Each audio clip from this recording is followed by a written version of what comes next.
Pam East, and today I'd like to talk to you about firing solutions for metal clay. Now, everybody knows about kilns. Kilns are like the Cadillac of firing metal clay. Everything comes out very consistently at the push of a button. Of course, kilns are also very expensive. If you're just starting out and you're not sure if this hobby is for you, you're probably not going to want to start out with a kiln. Now, at the other end of the spectrum, you can get a butane torch. Now, these are very inexpensive. You can get them at any hardware store. They're very available. The problem is it's a little harder to fire with a torch than people think it is. It takes a lot of practice. You have to be very careful not to either underfire it and have it come out brittle or overfire it and melt it. So it's not the best solution for beginners. Fortunately, there are some other solutions in between, and two of those are the SpeedFire Super Mini and the SpeedFire burner and cone system. These are both great, affordable solutions for firing metal clay that are very easy to use, and I'd like to show you how to use them today.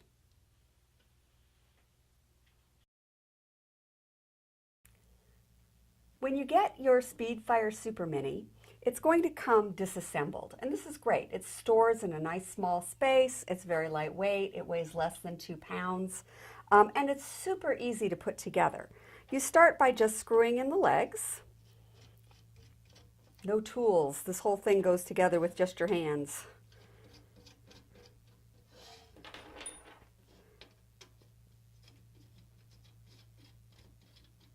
And then you're going to put the base on, and the little legs come through the holes in the base. There we go. And then there's some little locking nuts and the little screw-on nuts. Now they have a slot to take it out. You can like use a quarter or something, so do screw them on so you can see the slot. All right, so there's the little unit assembled. And now we're going to fuel up the burner. The burner uses butane fuel, and you can get this anywhere. This is Zippo, there's Ronson, there's different brands, but butane is butane. And it's got a little filling valve on the bottom, and you put it upside down like this, and then you just push the filling nozzle directly into the valve. And you'll just push that down until it starts to kick back out. Now, I've already filled this, so it's full, but you get the idea. It's going to take longer when it's empty. It takes quite a while to fill it up all the way. So once you have that full, then this just slides underneath, and it's ready to go. Once you have the unit all assembled, set it onto a heat-safe surface. This is a fiber board, and that's going to protect your work surface because the unit does get a little hot. Now, the SpeedFire Super Mini is suitable for low-fire fine silver clays. That's going to be Art Clay Silver or PMC3. It only gets to 1550, so you don't have to worry about melting your pieces. I'm going to go ahead and put my piece that I'm going to fire on the unit. You can fire up to 40 grams of clay on this, so I could put multiple pieces on here, but you're going to want to keep it within the center 2.5 inches. If you get out towards the outside, it won't get hot enough. So keep it on the inside, and no more than 1 3/4 millimeters or about 7 cards thick. To light this, it has a little red button on top that's like a locking key. So you press that down and turn it till you hear some hiss, and then you're going to just press the valve and it lights it. So there I'm lit, and I've got it on low. I want to burn out the binder on low. I can turn up a little bit, but I don't want to turn it all the way up right away. You're going to see it's going to start to smoke a little bit, and then some flame will come up, and that's going to be the binder burning off. And there it goes. We got the flame coming up. We don't start timing it until the binder is all the way burned off. So it looks like it's all the way burned off. Now I'm going to turn this up, and I'm going to start a 15-minute timer. And that should be long enough for either Art Clay Silver or PMC3. If you want to err on the side of caution, you can always fire it for 20 minutes or just until the fuel runs out, and that can be on the safe side.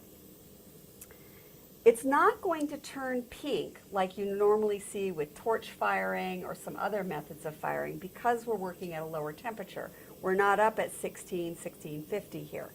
So don't worry if you don't see any pink glow. As long as you're on high here and you've seen the binder burn out and you've started your timer, then that 15 to 20 minutes is going to be just fine. We'll come back when this is done burning.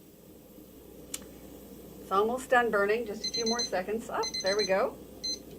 All right, at this point, I could just let it keep going for another 5 minutes or so, or I can turn this off. It's pretty well fired at this point.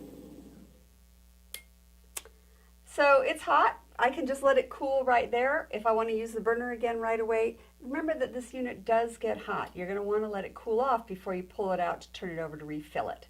And you do need to refill it between firings or you'll run out of fuel too quickly.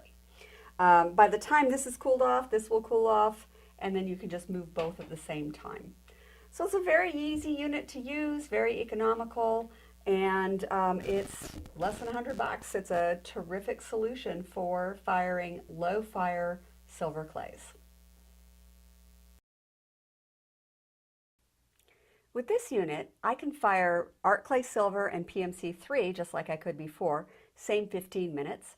Or I can also fire PMC Plus, which takes about 30 minutes. I can fire PMC One Fire Sterling, which takes about 45 minutes. And I can fire art clay copper, which takes about 20 minutes. You can also enamel with this unit. So let me show you how to put it together. It's really easy. I'm just going to start by putting the tank in the base, and that's going to keep it stable for me. And then the burner screws on to the tank. So we'll just get that screwed on. This is the concentrator.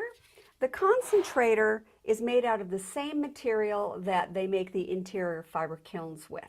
And this is going to sit on top, and it's going to, as it sounds like, concentrate the flame. And then there's a little screen that fits on top of that, and that's how you put it together. Now, with this unit, I can fill the entire screen space with metal clay. I'm not limited to just the center because the concentrator heats the entire area. I can fire up to 100 grams of metal clay on this unit. So let me show you how it works. I'm going to put a piece up here, and we're going to use one of these long barbecue lighters to light the unit. And it's really loud, so before I do that, let me talk about where we're going with this.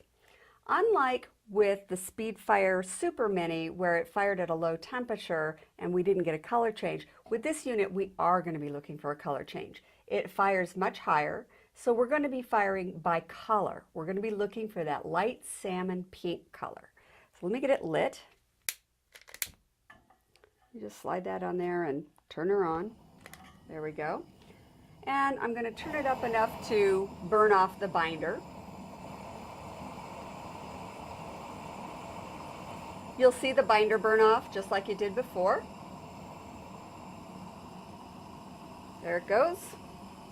That's our binder burning off. Now with the Super Mini, there was no chance of melting because it didn't go high enough. With this unit, you do need to keep an eye on it. If you fire too high, you can potentially melt your piece. So you'll want to work by color. You'll want to keep an eye on it. We're looking for that light salmon pink color. We don't want to get to red because the minute we get to red, we're at melted. And I am at that color, and that's when I start my timer. And now I'm going to fire this for 15 minutes. We'll come back in a minute when this is done. Okay, it's been about 15 minutes. Before I turn this off, though, I really want you to see a close-up of what that color is supposed to look like. As I said, it's sort of like a charcoal briquette where it's whitish on the surface and pink underneath. You don't want the surface to start glowing because then it's going to go from glowing to melted like that. All right, so now this is done. I'm going to go ahead and turn this off. And I like to let it just cool in place, but you could pull it off and, with some tweezers and put it on a heat-safe surface. So that's how you fire fine silver clay with the SpeedFire cone system. I hope you enjoy that. Up next, I'm going to show you how to fire copper clay. Firing art clay copper starts off the same as any other kind of firing. I'm just going to put the piece up here, and I could put multiple pieces on here. I don't have to do them one at a time. And I'm going to light the burner. There we go. Now, just like before, I'm going to wait for that binder to burn off. There it goes. There's our binder burning off.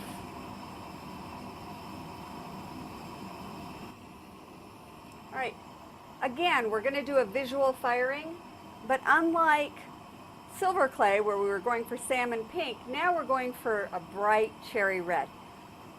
Copper has a higher firing temperature than silver clay does. So I'm going to turn this up a little bit, and I'm looking for that almost cherry red color. Okay, I'm at sintering temperature. I'm going to go ahead and start my timer for 20 minutes.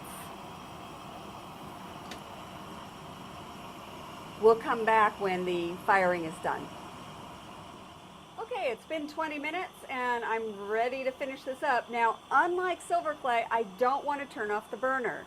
The minute air hits this, it starts forming fire scale. So the goal is to get from the heat to the quenching water as quickly as possible. If I take the time to turn this off, I'm going to get too much fire scale. So instead, with it on, I'm going to go ahead and grab this and go right into the water. And if you do it very quickly, it won't form any fire scale and you won't have any pickling to do. So let me go ahead and turn this off now. Whoops, wrong direction.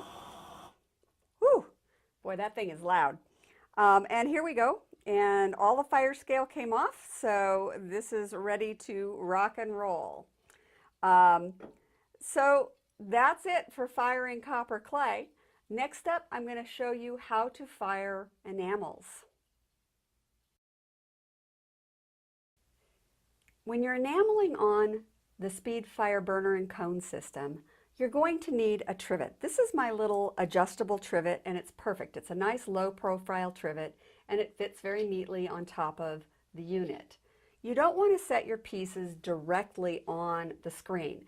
There could be contamination on the screen that'll get on the back of your piece, but mainly you don't want to have to try and move something with enamel on it directly.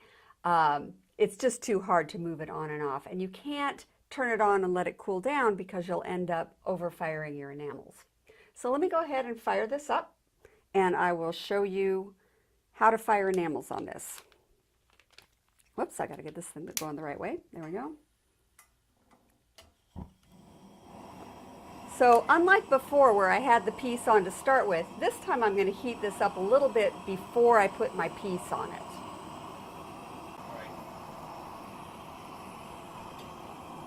Alright, so I'm going to go ahead and use the spatula to put this up here. And you're going to be able to actually watch the enamel fuse.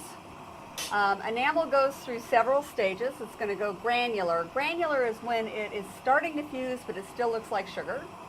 And then after that, it will go to an orange peel stage, and then it'll go to fully fused, and we'll take it off. Right now, it's at granular. I'm probably going to do some movie magic here and do a little time lapse.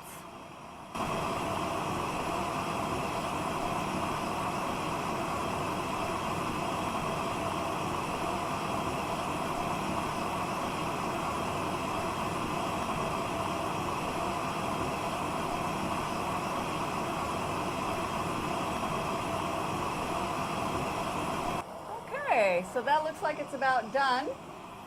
I'm just going to use the spatula to take it off. Don't forget to put it on a heat-safe surface. And that's it. You can enamel with this system. I hope you've enjoyed learning about the various things you can do with the new firing systems, and I'll see you next time.